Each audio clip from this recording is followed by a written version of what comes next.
The only right answer is the messaging that works. The sales rep ends up trying to really convince them of the whole kit and caboodle on the first touch, right? Like explaining like all of this different stuff where Yeah. all you really need to do is make the other person on the other end of the line 51% sure that you might be able to help them.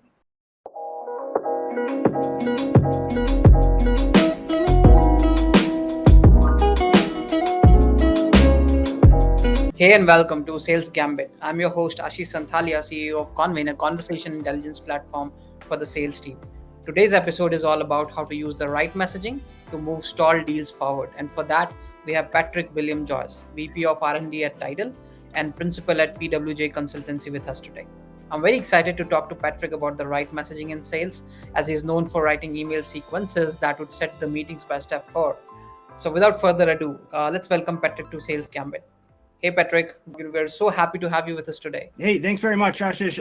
I'm excited to be here. I love talking about this stuff. So yeah, I'm honored. Thanks very much. Before we jump into today's topic, Patrick, we have more like a custom where you just want to know a little bit about the journey that the guest had till now, right? So would you be able to sort of give our audience a quick glimpse of what your journey has been in sales and what are you working on currently? Yeah, definitely. So I think it would be incomplete to talk about my journey in sales without talking about a little bit about what happened before that. Okay. So as an undergraduate at university, my major was math, and my first job out of school, I was a high school math teacher. And I think that context is important because it plays into the way that everything else kind of happened for me. The skill set that I developed there in terms of presentation and breaking down technical concepts in a simple way for a group of people to understand. I think that plays into it. And then, building a one-on-one connection with somebody and being able to assess whether or not they're understanding what I'm talking about. With that context in mind, I taught for about 4 years in an urban district near Boston in Massachusetts. And after that, I moved to Seattle and wanted to get a start in the tech industry. So I took a role as an SDR. I was a little bit older than the rest of the group. I'd kind of already done a professional job already. So I was a little bit more polished just in terms of professional acumen, business acumen, that kind of thing. Within 2 days of starting on the phones as an SDR, I hit my ramp quota. I had done some independent life insurance sales before that. There was a few other jobs, but it doesn't really matter that much. I pretty much hit the ground running in sales development and realized very quickly that the top of the sales funnel was a problem that pretty much every company was trying to solve, right? Like every business in the tech industry wanted to be able to go and get meetings, and it was this enigma that everybody was trying to solve. So if I could just specialize in that and really focus my energy there, I would probably never be out of work, and that played to my favor accordingly. So I was offered many multiple account executive jobs, different roles at different companies along the way, and turned them down really just so that I could focus on this top of funnel problem. So I worked at 3 different startups. Fortunately, one of them was led by a pair of folks that had just left Salesforce. They were VPs at Salesforce, and their focus was on go-to-market planning. I worked with them for a year and gained a lot of insight in terms of how go-to-market strategy and go-to-market planning is done at a very high level. The CEO there was the chief of staff at Microsoft for about 7 years. So from super high level, at a big company like Microsoft, and then translating that down into the SaaS industry, I got to see a lot that most reps, like typically you would never get that type of exposure or experience. So I feel very blessed and very lucky for that. And then from there, I started consulting. I worked with Justin Michael, who just published a book on HarperCollins called Tech Powered Sales. So I worked really closely with Justin for a while, and then sort of made my way around the industry as a freelance consultant. So I in the last 18 months or so, I've gotten to see a lot of apply the principles and techniques that I've developed over the years in a lot of different contexts, which again gives me a very unique vantage point. Like most sales leaders, sales development leaders, or thought leaders in this industry are focused on one particular application, whereas I've gotten to apply it in like so many different types of businesses, ranging all the way from companies trying to earn their first million, all the way through like $20 billion services types of companies. Very interesting. That said, now I'm working with Title, mostly focusing on developing content for each of their clients. We do outsourced appointment setting for different types of businesses. So it's similar to the work that I've been doing, but more in a focused setting right now. Very interesting. This is actually such a fantastic journey, right? I mean, you cover multiple products, apply your skills into multiple domains, and then you kind of just not look at one specific thing, but it becomes omnipresent in general, as far as I understand this. That's great. So, in your opinion, right? I mean, to jump into that topic that we have for today, which is right around the messaging, right? First, very basic question, as we kind of follow the first principles here. Uh, is there a thing like called right or a wrong messaging in sales? If it is a thing, would you be able to help us with an example around it, like put up a scenario and say that, hey, this might be a wrong messaging in this case, and this might be the right one? Yeah. So I'll start off by saying this: the only right answer is the messaging that works, right? Like if it works, that sort of I bow to nobody in terms of if something works right and it goes against what my idea was, then that was the right choice. Okay. But that said, I have seen a lot of consistent mistakes or things that many different types of businesses try to do that doesn't quite work the way that they want it to, and there's like some consistency across what the different sort of shortcomings that I'm seeing, and that concept is really just conflating inbound marketing with outbound sales, right? Like inbound marketing, the customer or the prospect has self-identified a problem and they're reaching out and they want to go and find a solution. So what they're looking for are the product, what the features are, what does it do, how does it do it, who are the other customers that you've helped. Like they want to confirm their belief that they've reached the right solution that lines up with what their needs are. So that's sort of like how the messaging is formatted there. And a lot of businesses get their first pool of customers through either their own networks. A friend of a friend makes an introduction and then they sit down and they work something out and they sort of carve it out for the customer, or that inbound flow, right? Like they're just sort of taking the low-hanging fruit, and there's absolutely nothing wrong with that. But then when they try and go and pivot into an outbound sales motion, they're taking the same messaging from their inbound marketing and trying to go outbound with it, right? They're listing out what are the features, talking about like all the revolutionary things that they're trying to do, and they use this like marketing style language, and time and time again across the board, I've seen it fail more than I've seen it be successful. So a lot of what I end up doing is taking that stuff and sort of translating it into what I consider like the right way to do it, or the way that's been successful for me, which is focusing on not really shying away from talking about the product or anything like that, but it's more about what are the outcomes that you're able to help others achieve, right? And focusing on what's the bottom line, right? Like the way that you do it might be very interesting and like would be a good conversation piece once you're in the call. But in order to fill the top of the funnel, like why am I going to talk to you? And the reasoning is this: is that at any given point, there's only 2% of the market in any market that's in an active buying window. Right. But there's probably about 40% of the market that's experiencing some type of a latent pain with the solution that they're currently using, and they'd be willing to consider something else. So my job as an outbound sales rep is not to go and find the people that are already looking for you, because those are inbound leads. What I'm doing is shoulder tapping and trying to see if what we're doing as a company lines up with any of the things that the pains that aren't so bad that you're willing to go to the doctor yet, but you're just kind of dealing with them and shouldering them for now, letting them know that there's possibly a different way to solve that. So I think that's like the number one thing that I see.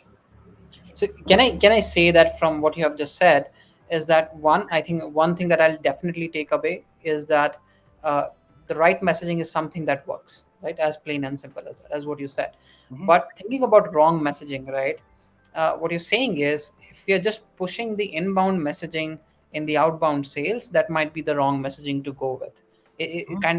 Does that kind of hold every time? Does that hold true every time in all the From cases? from what I've seen, yeah. If you're listing product features and sort of talking about like the awards that you've won and like what type of company you are and all that, Yeah. um, Yeah.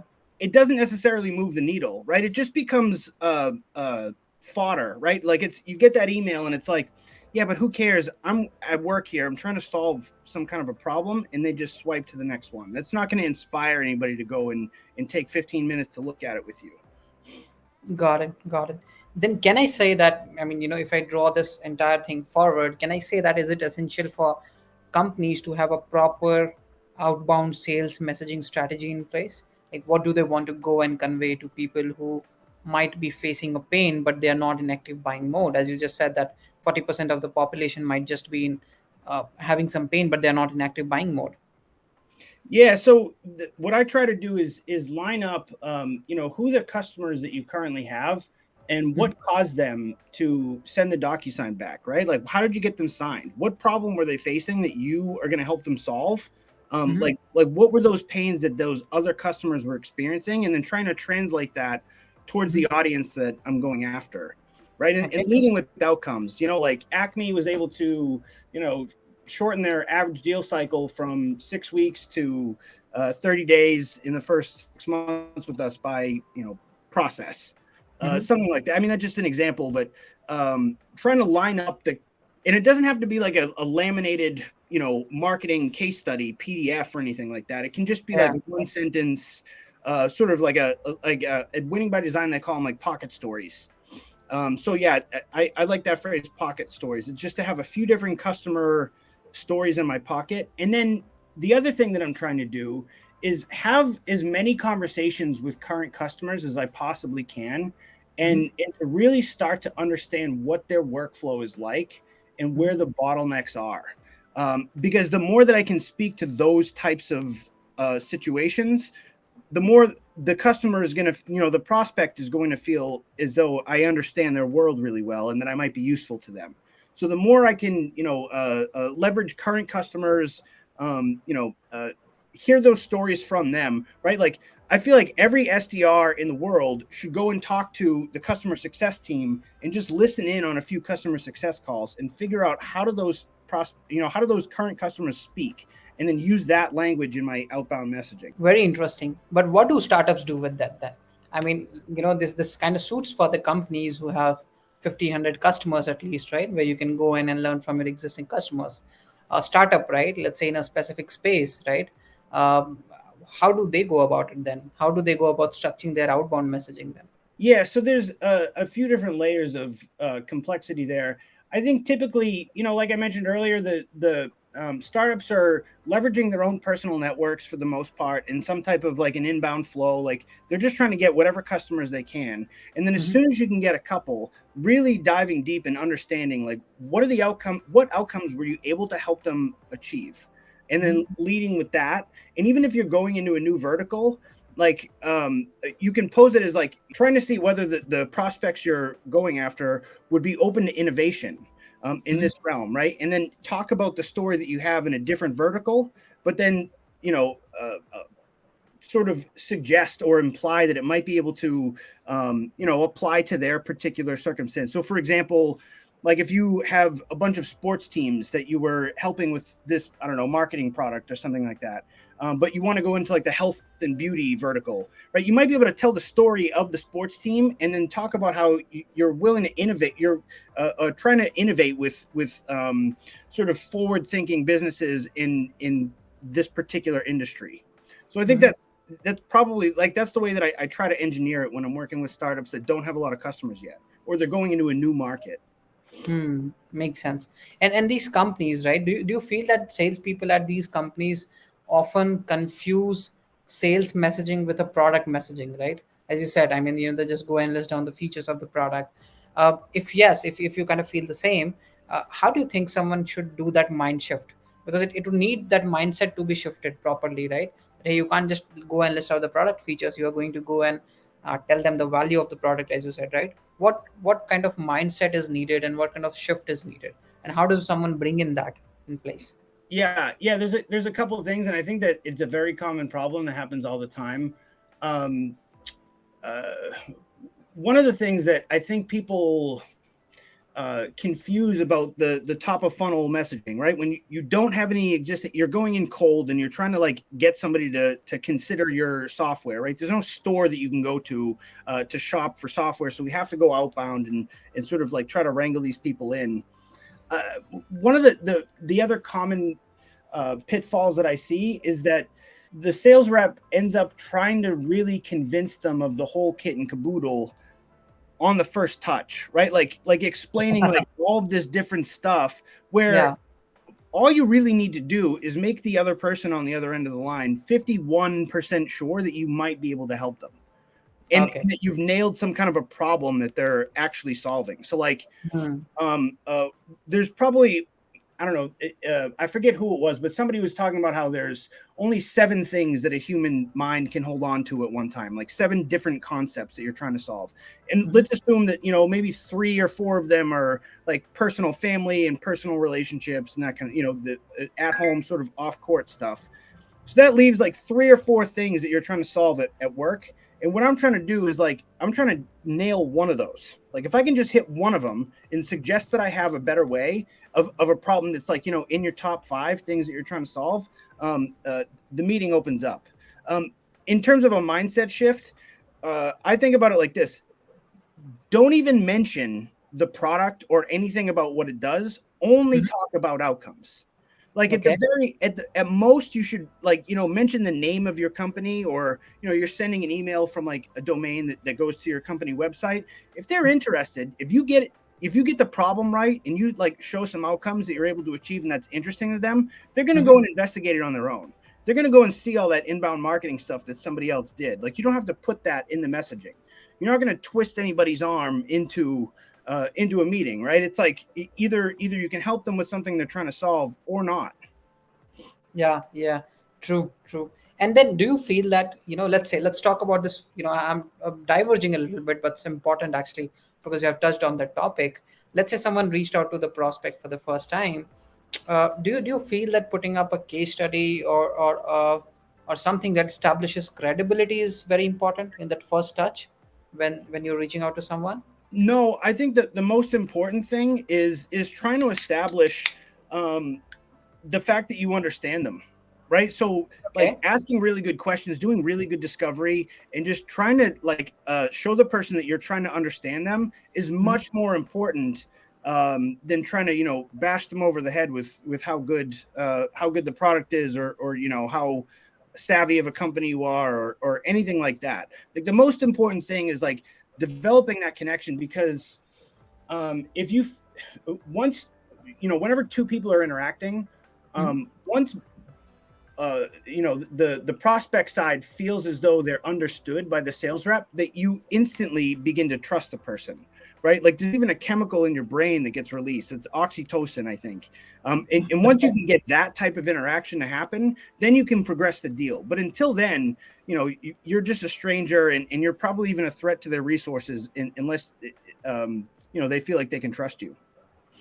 But this becomes easier when we are talking face to face, right? Or we are, let's say, at least we're talking on call. How does someone do this in email?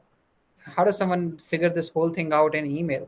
Yeah, it's just a matter of like having a really good understanding of what that particular persona does with their job, or what Okay. some of the other companies that you've been able, like, that goes back to talking with current customers, and Okay. even conversations with prospects. Like, the more conversations that you have with prospects and you get Mhm. them to tell you a little bit about their daily workflow, Mhm. that just informs the messaging and the conversations that you're having with new prospects. That it's like, oh, other CROs that I talked to said that XYZ is typically bottlenecked in their workflow. Is that something that you've come across? Right? If I'm able to like nail a couple of those, it Mhm. starts to open up the conversation. Interesting. For a B2B company, right? Do you feel that they should work on fixing their messaging or the questions that they ask in whatever way, right? You can treat them as complementary to each other, like asking the right questions or the messaging that they want to give to a certain user persona. Should they fix it? Do you believe in this so that they can actually scale their outbound efforts? You know, it's tough to say because I think that there is some value in experimentation and in trying different things. But that said, the bigger the company, the larger the sales team, the more differentiation there is across and variance across, the messaging that's going out. And then you've got a lot of reps, each spending a lot of time trying to come up with their own messaging, and things start to get disjointed. And it's really hard to tell where you're making progress or what's getting traction. So I always talk about having one standard sort of, by persona, by vertical, sets of messaging that are sort of a fallback, like a one standardized thing that kind of goes out, but then have the ability to A/B test against it with that experimentation. So like one standard set that sort of the company pushes out, like sales team wide, this is what we're going to go out with. But if you have an experiment to do, A/B test it against this copy and see if we can get anything, get any traction. And the whole idea about messaging, right? So it's not very easy to get or derive, right? For example, let's say if I have to derive my ICP, I'll have to actually figure out what they care about, what is their problem that they have, and then I'll come with the right messaging or the right question, right? How frequently do you think people should revisit their understanding of the user persona? Should this be a continuous activity all the time, or this is something that can be done once a while, depending on if you see the market is not responding anymore to your messages? I think it's a constant. I think it's like all the time. I mean, at least weekly. Trying to just make sure that you're still sort of lining up to reality. The messaging can fall stale like very, very quickly, especially in the technology industry. Things move really fast. This quarter it's going to be different from next quarter, right? There's different trends. There's different things that people are trying to accomplish. The go-to-market strategy might change every quarter. Things are moving quicker and quicker as the technology allows for those types of pivots. So I think, just staying aligned becomes it's almost like a constant effort, where if you're not doing that, like, you're probably getting further and further away from reality. Got it. That really makes sense, right? And briefly, you have also touched on what not to do while messaging the prospects, right, or the clients. And one of them was not to list out the product features. Other was to not sort of explain everything in the first meeting, all this, right? We know what to do, and we know briefly what not to do. Can you explain a bit more on what not to do while sort of reaching out to prospects or clients Yeah. in a structured manner, probably?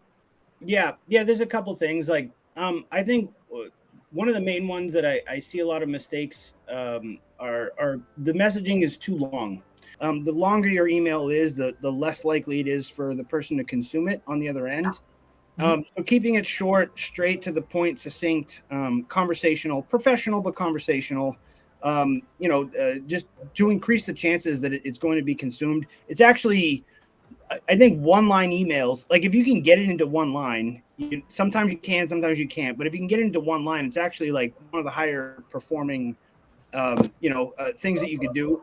And then the other thing is the copy, the messaging, the ideas are one thing, but then the targeting is another, right? Like if I want VPs of sales and I just go and pull a list of all the different VPs of sales, one for each company, and just like sort of go at it like that, even if I'm personalizing the messaging, it doesn't get as far as if you sort of take a look at the account and sort of work the different contacts at that account. So even though I might want the sales, the VP of sales, I might take a look at the marketing titles and the operations titles, and perhaps like one of the C-level titles and maybe a director title underneath there, and sort of like build this framework of outreach like within the account.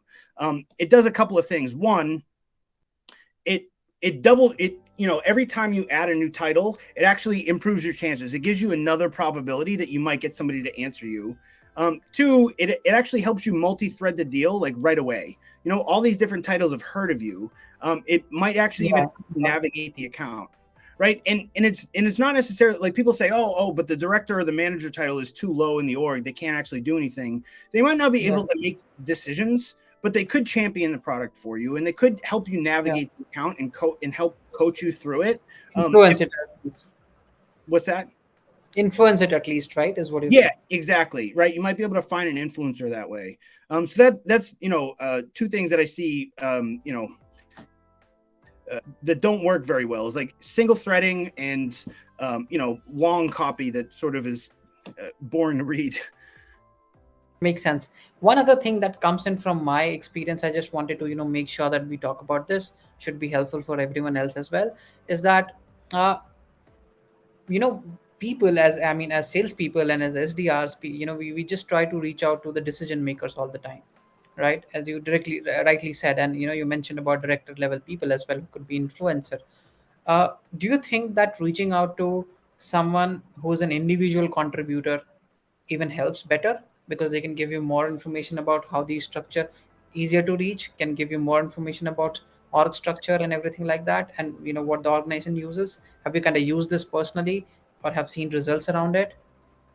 Yeah, absolutely. At all levels too. So if you're, approaching like mid-market size companies, or even in the enterprise, or in the SMB, in any sort of, the employee size type of account that you're looking for, I think it can be really, really valuable.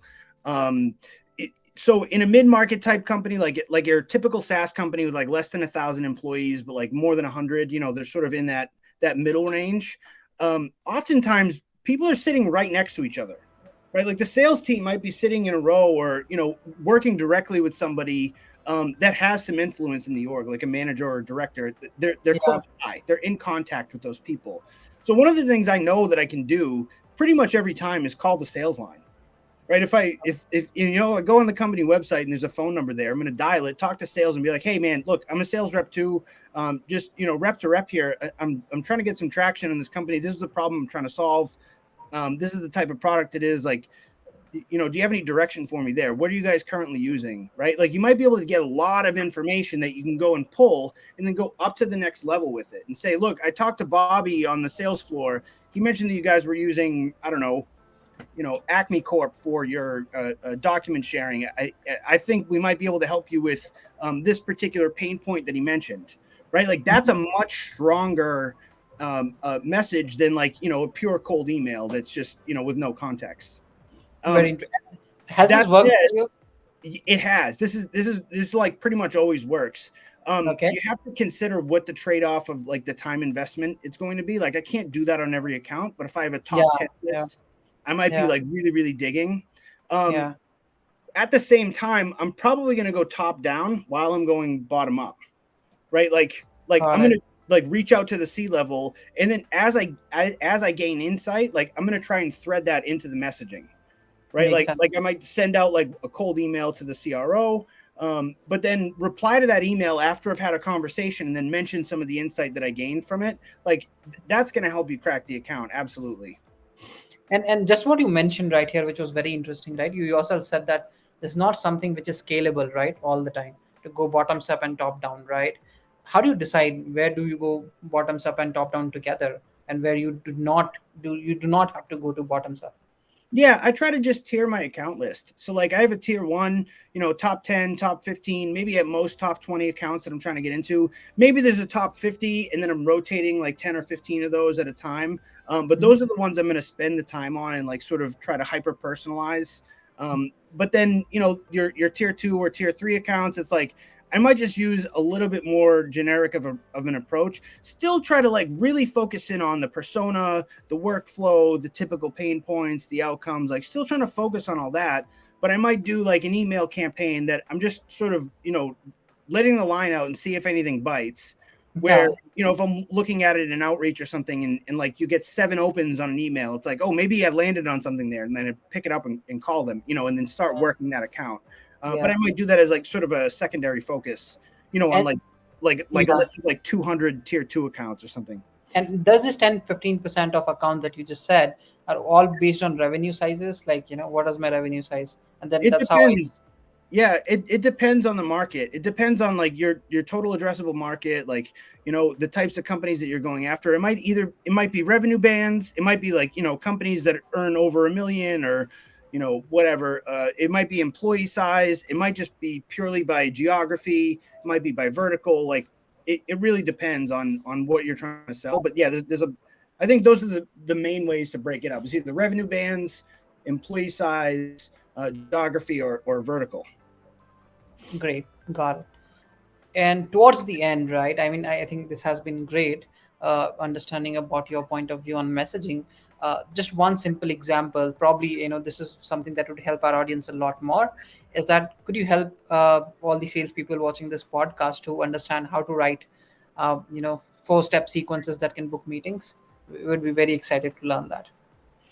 Yeah. So the best way that I could break it down is about your messaging in clusters, right? So Okay. I say that I can set meetings by step 4, and it's almost like it's not just a 4-step sequence. It's actually like I have 3 main clusters, and each of those clusters I have a main message that goes out with a unique subject line, but then I'm like bumping that email a few times. So I'm replying in thread 2 times for each of those 3 clusters. So I have cluster 1, subject line 1. I'll write my short, 3 or 4 sentence email, and then I'll sort of bubble that up in the inbox a couple of times. I might include a visual. I might include a customer quote. I might include like, "Hey John, you have any thoughts on this?" Just something simple like that. Yeah. But I'm sort of like in 1 week. So I've like Monday, I might send the first email. Tuesday or Wednesday, I'll bump it, and then like Thursday or Friday, I'll bump it again.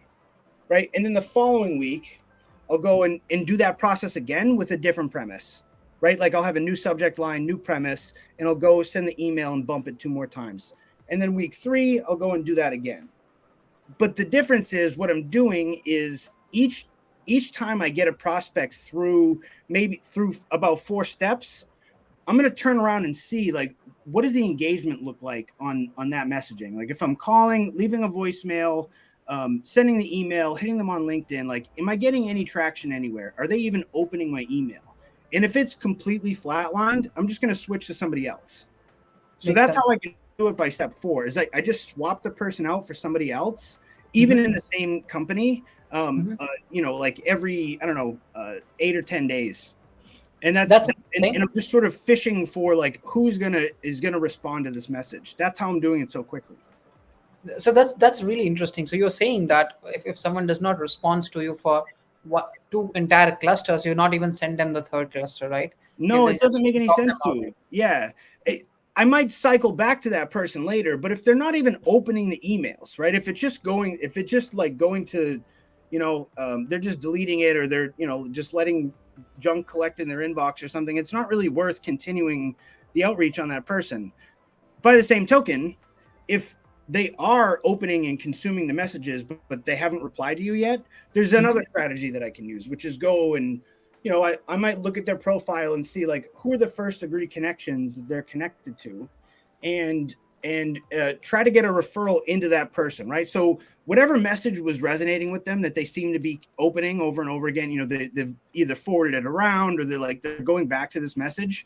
I might reiterate that to like a few of their first degree connections and say, look, I'm trying to get a hold of Joe Smith. What do you think is the best way to do that? And then, include the visual that I used, or like include the customer quote that I used. And then that does a couple of things. Like, again, it just spreads out my reach across the organization. Like more people know about me. But then as soon as they start to talk to each other about me, like I'm going to get a response. They're going to say like, oh, we're under contract until next June. Would be happy to have a conversation then. If they say that, I'm going to make sure I reach out like a month before, whenever they said their contract was up, because otherwise, their renewal team is going to be after, or whatever. But I'm trying to, get them to talk to each other about me, because I know if that person's consuming the message, and then one of their colleagues says like, hey, this guy emailed me asking about you, he's going to go, oh yeah, I know who that is. But that doesn't work if they're not consuming the message. Makes sense. Very interesting question here. I mean, at least from my point of view, that I really want to understand is, do you keep the messaging, or try to keep the messaging same on the phone calls and emails, or there are different messagings that you generally use, right? For phone calls and emails, and just the way that they are different mediums? Yeah, it's different. It is different because they're different mediums. Like on the phone, my goal, because I have the person on the line, I'm in a conversation with them. My goal is to get them to talk. It's not really to pitch at them and tell them, because we all have this defense mechanism. When you get a cold call, it's like, oh, this person is trying to sell me something, and you're trying to like stiff arm them. I'm trying to short circuit that. And I'm trying to get them to talk about like, what do they do with what are they responsible for at their job? How are they handling their current responsibilities now? What are the, I've worked with other people and they mentioned this as a pain point. Is that something that you've experienced? I'm trying to get them to talk as much as possible, whereas email is more of like a one-way communication. So it's a little bit different. Interesting. And a little bit, a small unrelated question here. Do you kind of put email and calls in the same sequence, or do you sort of want to always keep them separate? It depends on what the software you have available, but in how you want to set that up, and sort of like it's almost like an operational question. But that said, I always want to reach out across as many channels as I can. Because I'm not sure which one the prospect is going to respond to. You might start to get a feel for it depending on, who the personas that you're reaching out to and what market they're in. But if I can, I would like to make a phone call, send an email, and then like hit them on social. I would like to do all three. In terms of how you want to do that operationally, they don't necessarily have to be tied into the same mechanism, right? Like I can separate my emails from my calls because I don't always have a phone number to go with the email address. For the most part, I can usually find the email addresses. And then, if the person if the persona that you're reaching out to like is active on social media, especially sales and marketing, those people are usually on LinkedIn. I'm gonna do all three, but then sometimes you're in like this obscure market where it's like, risk management titles at Fortune 100 companies or something. Like they're just ghosts online. You can't find the phone numbers. The best you can do is email. That's really where I sort of earn my stripes is like, you don't have any choice but to go email only. Makes sense. And just the last one, which I'm very interested about. What is the reading recommendation that you would give to our audience for getting better at sales messaging, figuring out sequences, the outbound messaging on calls, emails, everywhere, in general, the sales messaging? Any reading recommendations around it? Yeah, there's two things I'm going to mention. One is my colleague Justin Michael just had a book on HarperCollins called Tech Powered Sales. It's like number one on Amazon right now. Would highly recommend that. There's a Kindle version, an audiobook version, or you can get the paper copy as well. I would highly recommend that. That's pretty much the most cutting edge stuff that's out there right now. It's like the newest, and that's the most up to date and in line with all the concepts that I'm talking about. And then I'll go for a throwback for the other one. The book called by Zig Ziglar. It's called The Secrets of Closing the Sale. This is the first book that I read. I actually listened to the audiobook. I would highly recommend that because this is just a compilation of speaking engagements. It's like, seminars and stuff that Zig did. And Zig Ziglar is this old school, Texas gentleman type. And I think that he was even selling like kitchen equipment door to door or something. But almost all of the modern sales theory that's out there, like challenger sale and spin selling and all that stuff, it's all in there. I mean, he talks about all the same concepts in this work. If you study all of it, you can see how it all kind of threads back to something that he said. But that'd be the number one, and then Tech Powered Sales would be the modern thing that I'd take a look at. Very interesting, Patrick. And I think that, I have read Tech Powered Sales, and it is amazing already. And I will definitely get this Zig Ziglar's book. And I'm really interested to sort of go for it. Yeah, but yeah, he's got a couple, but this is the one that I like. It's called Secrets of Closing the Sale. Oh, okay. Very interesting. So Patrick, that's all the question I had for you today. And really thank you for coming on to the Sales Gambit and spending so much time with us. I didn't even realize, that we have been talking for quite a time now and you have answered so many questions proper. And it's so much valuable for our audience. I'm pretty much very sure about it. Thank you again for coming on Sales Gambit. Of course. Yeah, it was an honor. Thank you very much. Thanks. This is your host, Ashish Santhalia, signing off. See you for the next episode. Till then, keep your quotas higher.